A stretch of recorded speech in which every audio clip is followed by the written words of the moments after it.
Hello and welcome to the Majlis podcast, Radio Free Europe, Radio Liberties current affairs talk show focusing on Central Asia. I'm Muhammad Tahir, host of the Majlis and Radio Free Europe, Radio Liberties media manager here in Washington, D.C. I know we all, in fact, the whole world is discussing the crisis in Ukraine these days and what Russian President Vladimir Putin might have in mind for this country's future going forward. But as we speak, Russian tanks are roaming all around Ukraine. The Air Force is pinpointing and destroying targets. In the face of all this, Ukraine, one of the most developed and populated former Soviet republics, seems to be helpless and at the mercy of President Putin. Having already annexed Crimea to the Russian territory, Putin this week declared two Ukrainian regions independent, and the context in which he did this announcement has created shock waves throughout the region. This couldn't be felt more in countries in the backyard of Russia, in Central Asia. Authorities in Central Asia are silent but are concerned and perhaps scared about what all this tension could mean for them, politically and economically, in the short and the long term. On the economy, any shock in the Russian financial markets will be devastating for them. Their economies are extremely dependent on Russia, and some of them are part of the Russia-led Eurasia Economic Union. On the political side, Russia's recognition of Luhansk and Donbass independent, and it is possible plans for Ukraine's future can create even bigger political hurdles, especially the context in which Russia drags the whole region into its adventures in this or the other way. This could come as a result of direct political pressure or within the umbrella of CIS or CSTO. So there is a lot to talk about, and today we are here just to do that. To discuss all these, I'm joined by Dr. Paul Stronsky, Senior Fellow in Carnegie Endowment's Russia and Eurasia Program, Dr. Erika Marat, Associate Professor at the National Defense University, Alisher Siddiq, the Director of Radio Free Europe, Radio Liberties Uzbek Service, locally known as Ozotlik, and Bruce Pannier, the Editor of Radio Free Europe, Radio Liberties Central Asia blog, Kishlok Owazi. Thank you, colleagues, for joining us today. So let's start with sort of your general observation of how Central Asia has been reacting so far, or discussing the situation surrounding Russia's invasion of Ukraine. Perhaps we can start with you, Alisher. What you have been hearing? Yeah, as you pointed out, officially nothing has been said in general, even. So they keep silence. The only quote that was circulating since recently was a quote of President Mirziyoyev, the statement which he made under unknown circumstances in province of Karakalpakstan. So he's basically said we need to improve our economy and our defense. So very vague, but something. So officials are very silent, and they are preparing kind of only for evacuation of Uzbek citizens in Ukraine. They stopped flights between Ukraine and Uzbekistan. So, but in general, the public is very concerned, very interested. You cannot imagine even. So everyone is like really scared, concerned. Though Uzbek officials are not saying anything, intellectuals, journalists, bloggers, they're absolutely free to say many, many things about Putin these days, with the very unpleasant words for what they are talking Putin. about. All these things like crazy guy, stuff like that. So anything there on are very, anything on very the policy few level? people you will find who would support him. Of course, there is a big group of people. We call them people who are completely, let's say, consumed by zombie box. This is how Russian television is called. So these guys, they say, Putin was right, blah, blah, this stuff like that. But as you also pointed out very well, the looming economic ramifications would also change their mind. That's what we believe. I guess we are going to talk about that in a bit. Also, Erika, let me also bring you in here. Speaking of the mood on the streets, I have seen a few protests taking place here and there in Kyrgyzstan and in Kazakhstan. I guess they are sort of expected, right? Yes, they are expected, but I have to say that they're not really big protests. And in Kazakhstan, especially, they were quickly dispersed by the police. And we know that Young Kazakhstan organized a small demonstration. I would also want to add that even though what we see on social media, especially on Twitter and Facebook, is condemnation of Putin and then siding with Ukraine, feeling the pain that Ukrainians are going through right now, I think Russian propaganda still has power in Central Asia. And I hear a lot of from the public that there's quite a large part of the public in Central Asia that support Putin's actions, and maybe not necessarily brutality that is currently unfolding in Ukraine, but the general premise What that exactly Russia has the right. That's what I was thinking about. What exactly they support, Rika? The general premise of Putin that Ukraine is ruled by Nazi or whatever else extremist regime of, the falsehoods perpetrated by Russian media and Kremlin. And then in a broader scale, that the Soviet Union was a good thing and needs to be restored. And Putin is doing a good thing by restoring a Soviet Union. So I'm not saying, it's hard to say how much of the public shares these beliefs, but we can't ignore that there are people who do in Central Asia still today. Those opinions also exist there. Yeah, I was also watching our Tajik service Vox Pop with local experts. Obviously, their concern is driven by kitchen and butter issues, like if Russia is sanctioned, there will be fewer jobs for migrant workers, and in that the whole tension is very close to home. So I guess they are right. They have seen this movie repeating in limited version after Russia's invasion of Crimea, and we are going to talk about that.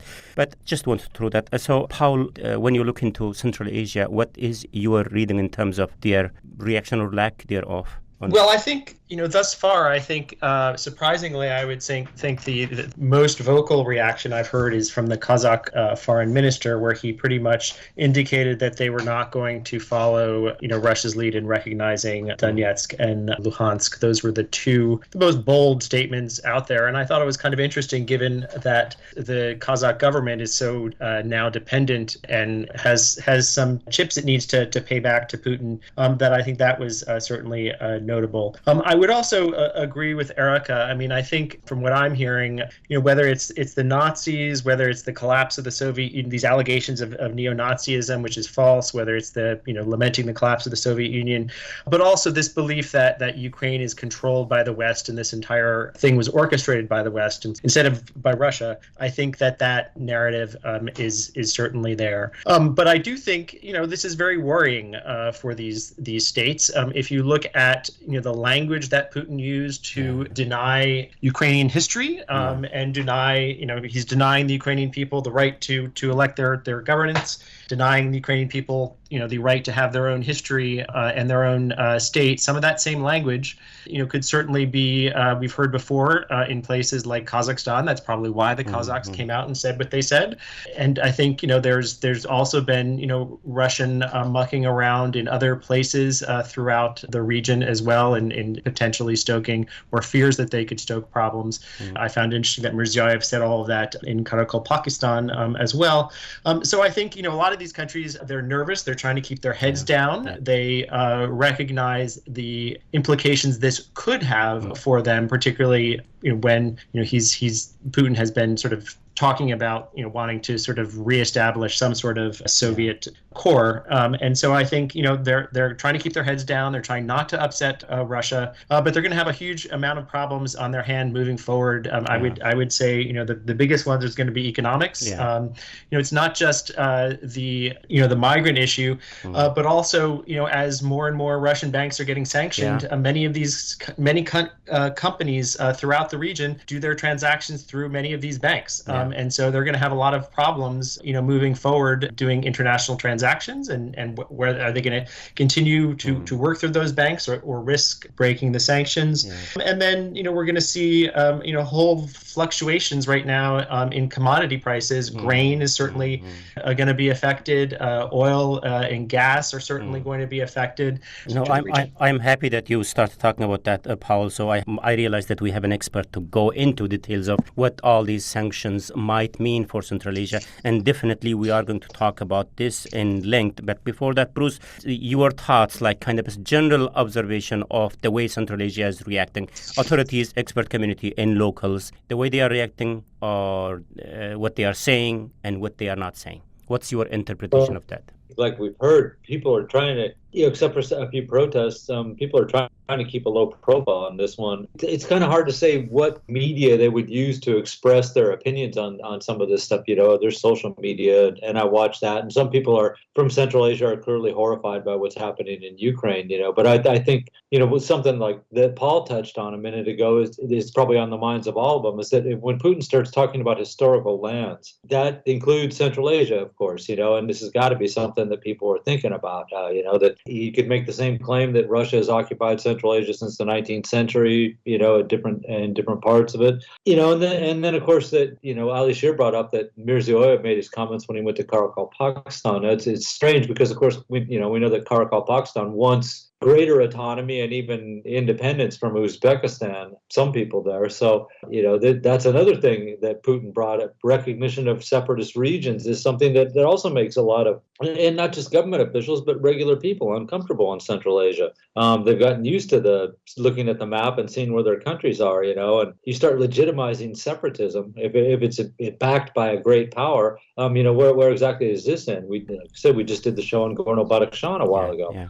And so there's pockets all over Central Asia where you could make a case that people would, if you're going to loosely define separatist regions and, as areas that are potentially recognizable by major governments, it opens up a whole can of worms that a lot of people don't want to see opened, I suppose. Yeah, there is also no end to that when you look into Central Asian map. So obviously there are expert communities. Earlier, Alisher was also referring to some of them really, really concerned about the possible economic and political implications of all this to the region. I was hoping to dive into this in a second half of the conversation. Again, the genuine fear that the region's economy is so much intertwined with those of Russia. If there was to be a shock in the Russian financial market, especially in the context of severe sanctions that the Western countries are talking about, they are worried about their implications in the region. Also, the political implications of all this to the region. A couple of you already hinted that, given Putin declared two Ukrainian regions independent and sent troops there as peacekeepers, the context in which he also made his announcement is sort of sent chilling waves so many former Soviet republics, as Bruce was just talking about. So let's continue the conversation by talking about some of the yet to be seen implications of the ongoing crisis to Central Asia and how they are preparing for this.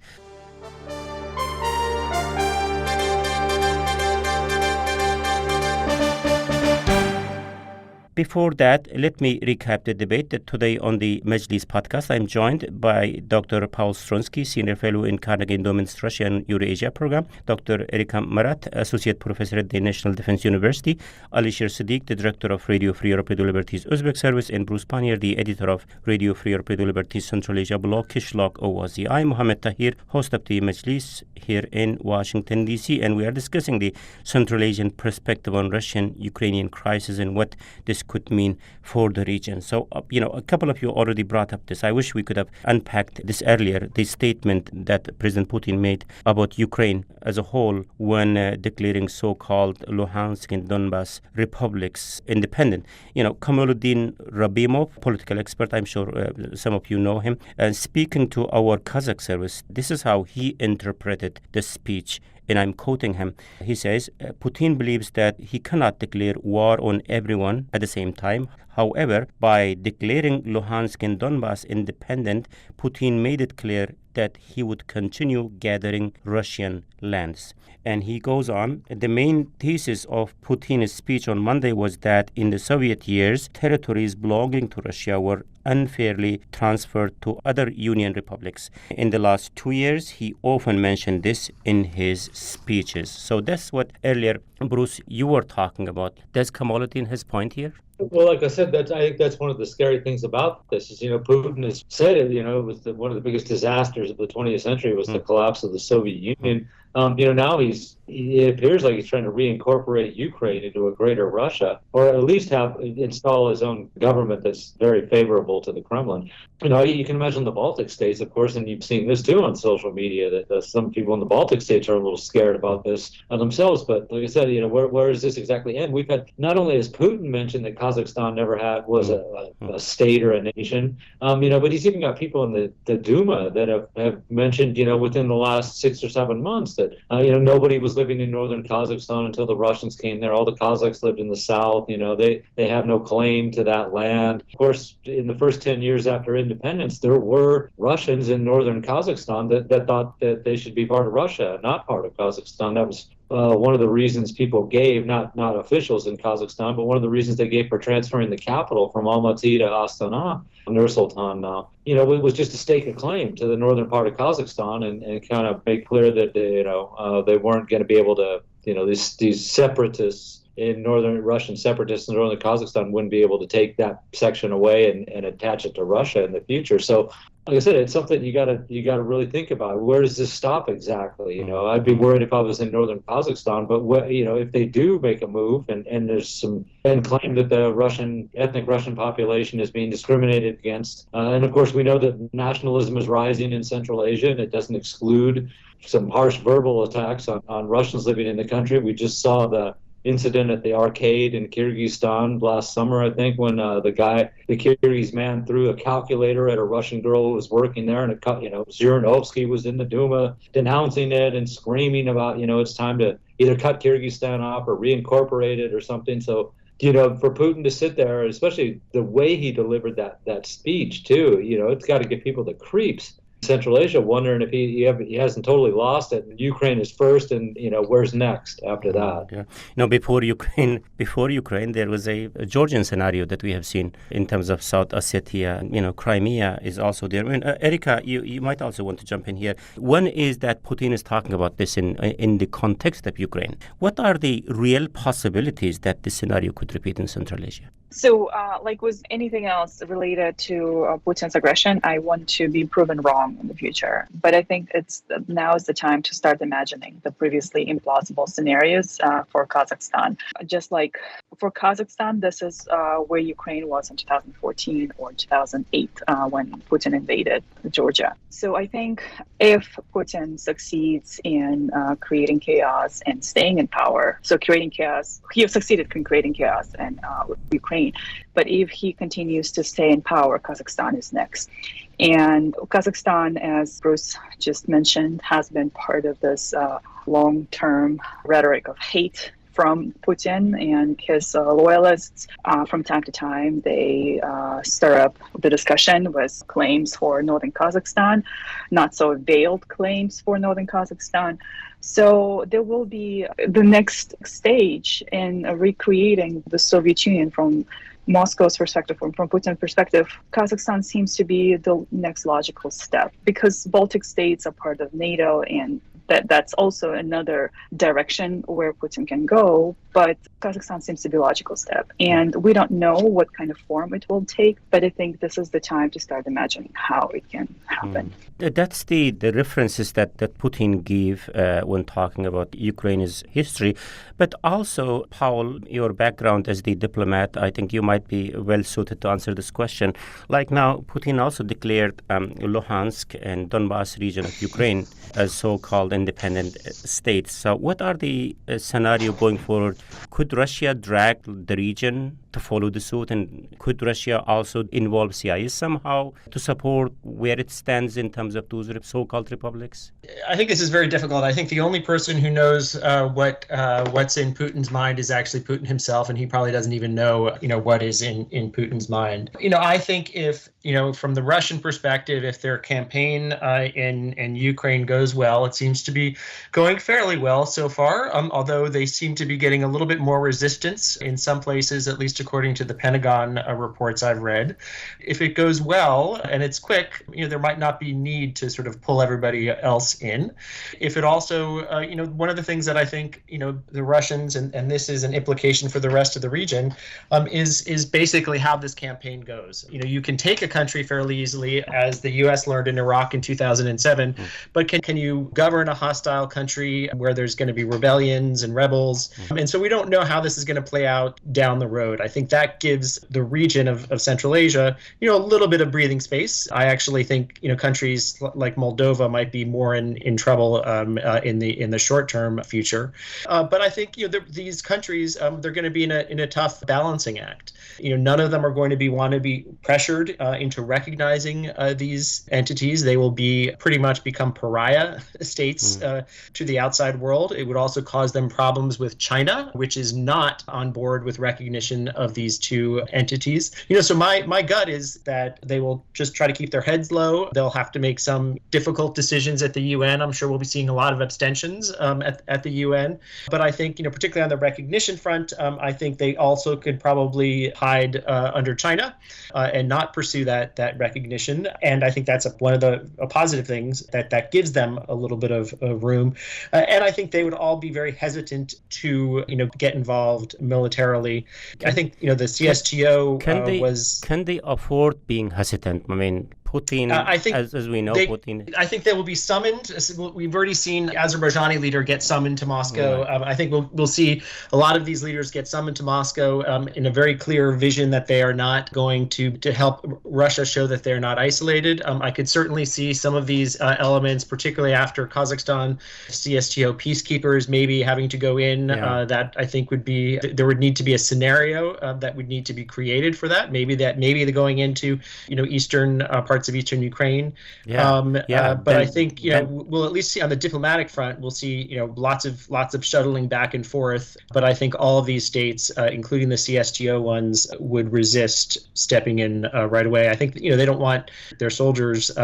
These countries are all authoritarian, but they also have publics that care about the young men who would have to go in there. So I think they would be highly resistant, knowing that neither China or the West would want to see them there, and they'd have to be able to balance.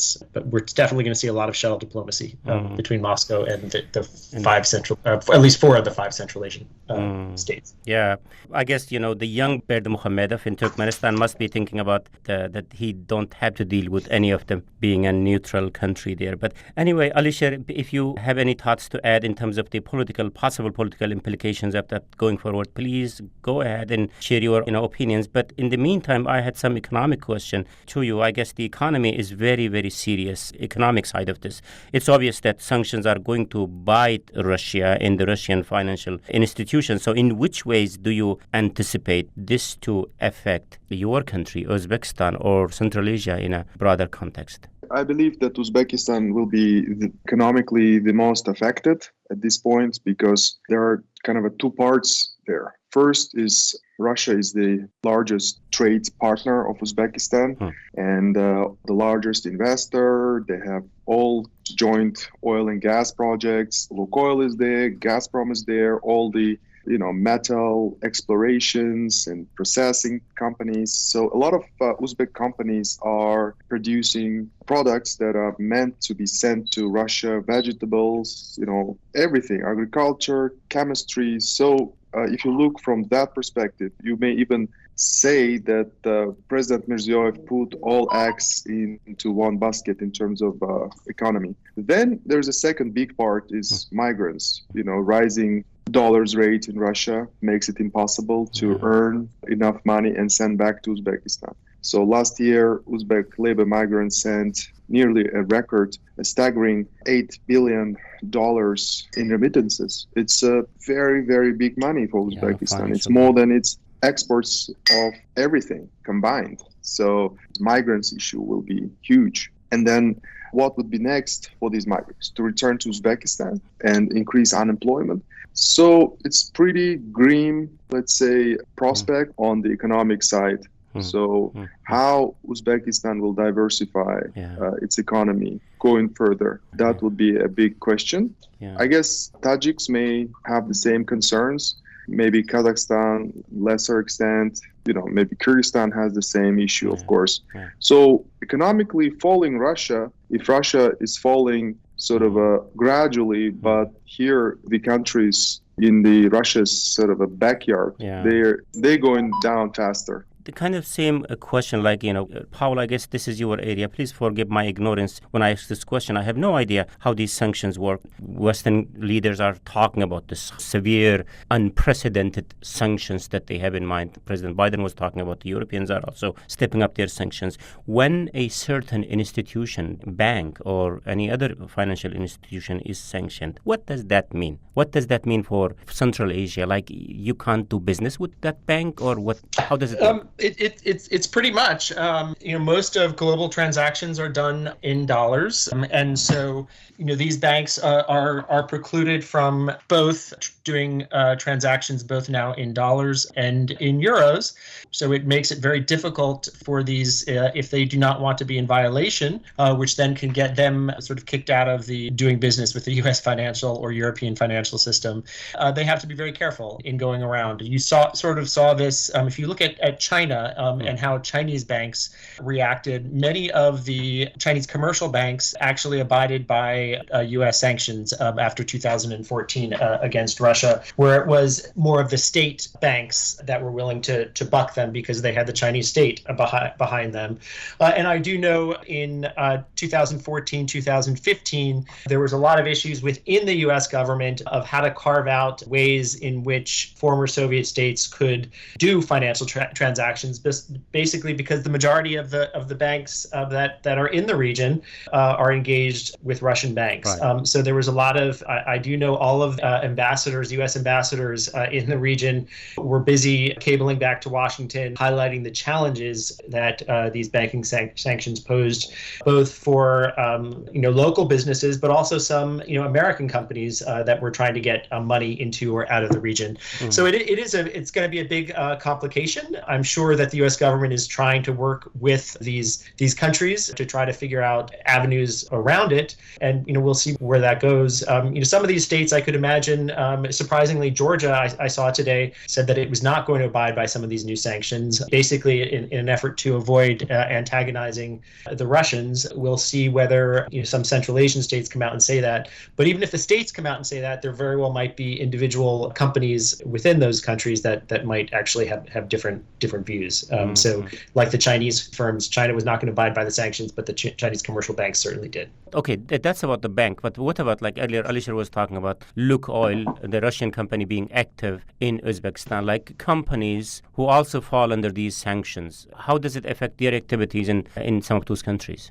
I'm not sure. I'm not a sanctions expert, beyond the basics. So I'm not sure, how exactly it will impact it. I do know that these are geared far more towards international investment into Russia. But I think, it will make people think twice, make international investors think twice about engaging, with these entities. And I'm, pretty sure that these countries, also may be under pressure from Russia to respond against American investors there as well.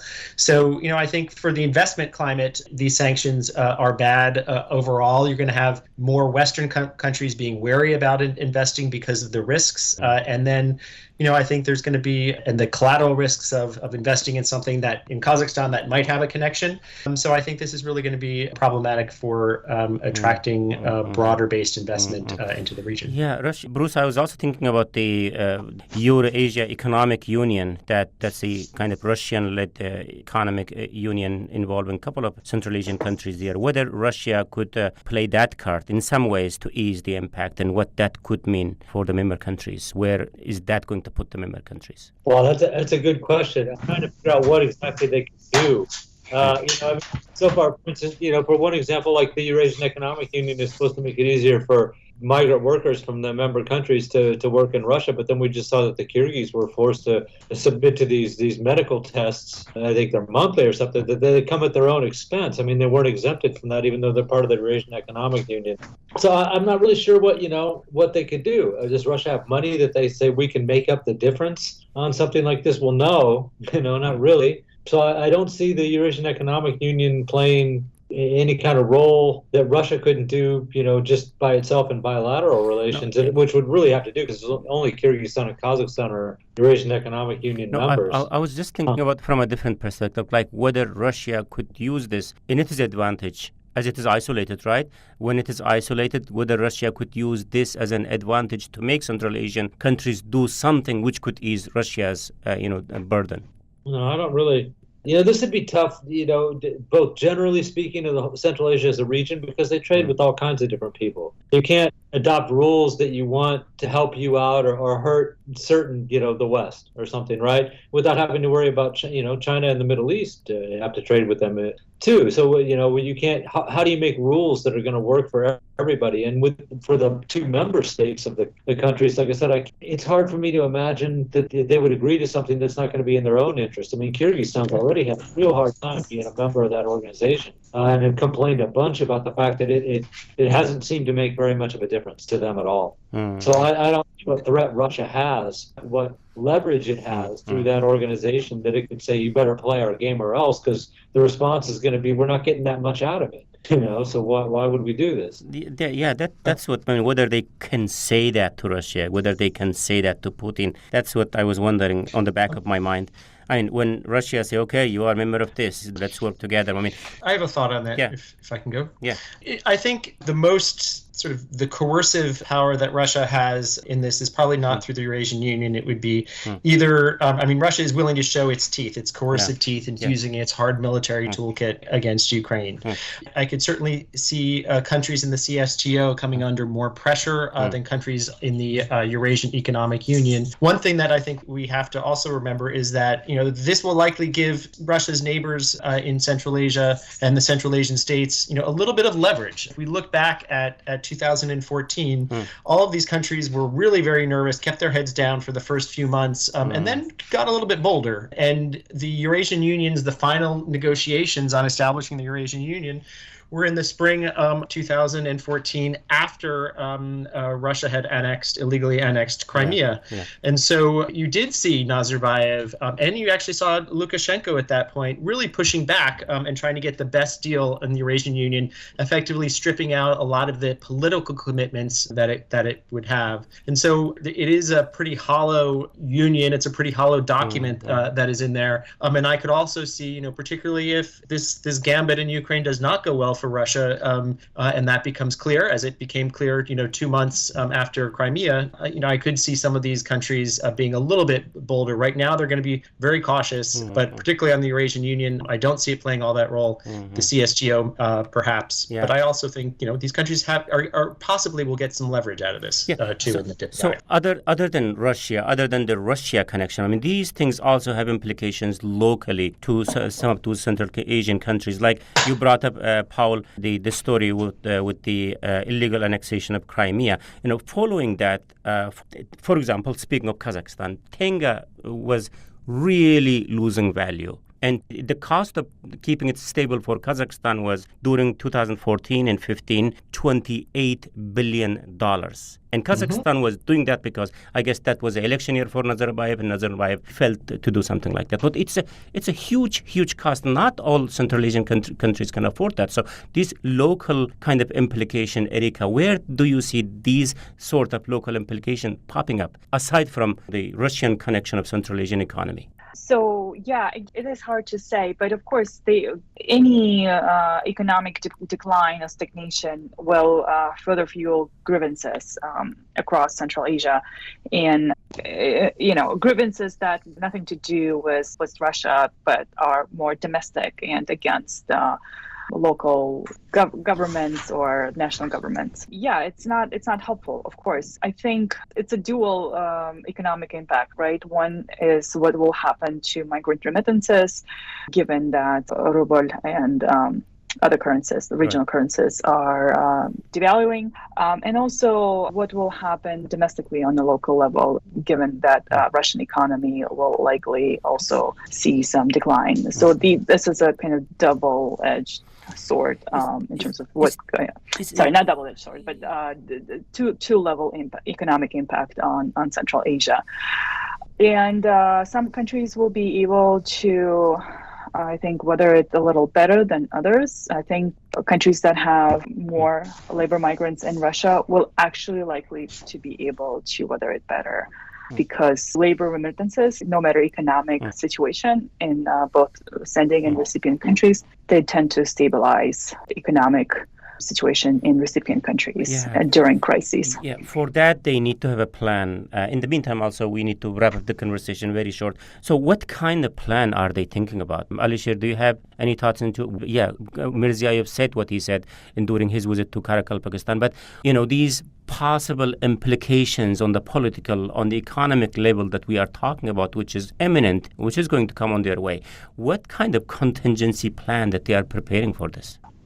I don't think they have a plan at this point. They many horrified, and they're afraid. They don't know how it's gonna play out for Putin. It's there are many question marks at this point. Maybe Ukraine is Putin's political grave. Maybe not. Maybe he will come victorious and get even more powerful and be very explicit while talking to presidents of post-Soviet republics. Maybe he will be just openly putting his demands forward. Maybe he will become softer. We don't know. But in the short term, what we are seeing that, of course, it is a kind of a signal to all these republics that Russia is toxic. So, and being with Russia, you're gonna get in trouble too. So you'll keep Russia at certain distance, as they always do. Keep some kind of neutrality. Don't go into these NATO things, or don't get there too much. It's interesting because geographically, Central Asian countries, for example, they are blocked by Russia. So they don't have way further, towards West. It's only Russia. So they cannot go back to China. They're afraid of China. They don't go to Afghanistan or Pakistan or India or Iran. So that's a completely different world for them. Yeah. So that's why they will try to diversify economy. That's going to be number one. Mm-hmm. Logically, it would be a good time to think how to not rely on migrant remittances, how to expand your trade partners, though it will be very hard in the short terms. Maybe in the long terms, many will have to make decisions. Yeah. It's the same for Europe. I mean, even here, Europe is now thinking about its dependency on Russian energy. In Central Asia, they reviewing their dependence on Russia's, financial markets, on their banks, on their partnership. Certainly, this should be a wake-up call for Central Asia and also for Europe. But in Central Asia's case, too, Alisher, how you really take those kind of steps in terms of expanding your partners' trade relations or maybe political relations with those who really matters. I mean, earlier you said Russia is a toxic. You need to get away from it. Yes, but when you're trying to get away from it, then we have seen in the case of Ukraine, Georgia, maybe in some ways in Armenia, when you take certain steps that Russia don't like, you end up being the target. And especially this time, I mean, how the region would really reach out to the West with a proposal of expanding ties when Russia is under sanction by those powers. It's going to drive Putin nuts. I guess we are walking in the field of lots of unknowns as we speak. We don't know how the Ukraine crisis is going to shape up. What will be the short and long-term implications of this for Russia and for Putin? And based on that, what and how Central Asia is going to react to the reality at hand. I guess we will have to wait and see where we go next from here on so many levels. So let's end the conversation on that note. So where you will be looking at to determine where things might be headed in how it might relate to Central Asia. I'm going to ask brief comments from each of you on that question. So let's start with you, Paul. Well, I think, what's important is we really don't know. I mean, this is playing out in real time, and it's a tragedy for the entire region. And I think a lot of it will depend on how, what plays out in Ukraine, both in the immediate brutal assault against the country, but also it certainly looks like Putin is going to, try to fully occupy the country. What happens with that occupation? I think the countries are going to, try to lay low, try to reach out to China, the United States quietly, but the United States has for the most part disengaged from the region, so they don't have all that many options. But I think for at least the short term, they're going to be quiet, going to be, trying to shore up in various ways public images of their sovereignty, and just hope that Russia doesn't turn its sort of brutal attention back to them. Erika, where your eyes are going to be going forward in terms of what comes next, and how Central Asia also navigate this thing? Yeah, it's tough for Central Asia to navigate this. I think my eyes would be mostly on the rhetoric coming from Kremlin, and not just from Putin, but also from Russian ambassadors in Central Asia who from time to time engage in really aggressive rhetoric as well in the region about what kind of foreign policy Central Asian countries should be adhering to. And I'll be looking at how Kremlin is trying to limit foreign policy choices for Central Asia, and at the same time supporting their loyalists, trying to engage their loyalists in Central Asia. Again, like, for instance, the son of Rahmon in Tajikistan, and various pro-Russia forces across Central Asia as well. Okay, that's a very interesting point you raised, but we have to conclude the conversation. So, Alisher and Bruce, so where you will be watching? Alisher? I really don't know, and I thought about China's role, what China will try to offer at this moment. I thought about maybe, Central Asian countries can be united, sort of a force. That's also very difficult. I think we will be just near Russia all the time, doomed, and slowly going down with it, and when it goes up, going up with it. So it's the the gravity of Russia is too strong there, and in all spheres. So that's why that's going to be too very difficult to do anything and to look into very specific. We see how countries like Ukraine, Georgia ended up eventually when they tried to cut their ties or to loosen this gravity. So that's very interesting. And Bruce, all the interesting questions come up at the end of our conversation, I know it. But this Russia being isolated, being toxic, as Alisher put it earlier, I guess this also kind of open up opportunities for other countries where they can benefit from and come into Central Asia. China is already there. But anyway, I don't like to expand the conversation. So where your eyes are going to be? Those eyes are going to be on Turkey. Actually, yes. Turkey's already been up in its game in Central Asia. It does have something of a trade route through the Caucasus that connects with Central Asia. And let's face it, what's going on affects the balance of power on the Black Sea. This would be a brilliant time for Turkey to step up and really push more engagement with at least the Turkic-speaking states of Central Asia, just to counter Russia's moves in Ukraine and to give the Kremlin something else to think about besides just Ukraine at the moment. So I'm going to be looking and seeing what Erdogan and Ankara do in the coming weeks and months. Very interesting. Yeah, they just launched this empowered Turkic Council. Even Berdi Muhammadov was their first time attending the meeting in Istanbul a couple of months ago. Anyway, okay, thank you very much. So we all will be looking at where things go with Ukraine, what Vladimir Putin ends up doing with Ukraine, with its future. There are lots of questions, but we will keep our eyes on all of them. So with that, thank you very much, Dr. Paul Stronsky, Senior Fellow in Carnegie Endowment's Russia and Eurasia Program, Dr. Erika Marat, Associate Professor at the National Defense University, Alisher Siddiq, the Director of Radio Free Europe Radio Liberties Uzbek Service, and Bruce Pannier, the Editor of Radio Free Europe Radio Liberties Central Asia blog, Kishlog Owazi. Thank you, colleagues, for your time today. And this is from me, Muhammad Tahir, host of the Majlis and Radio Free Europe Radio Liberties Media Manager here in Washington, D.C. Until next week, bye-bye.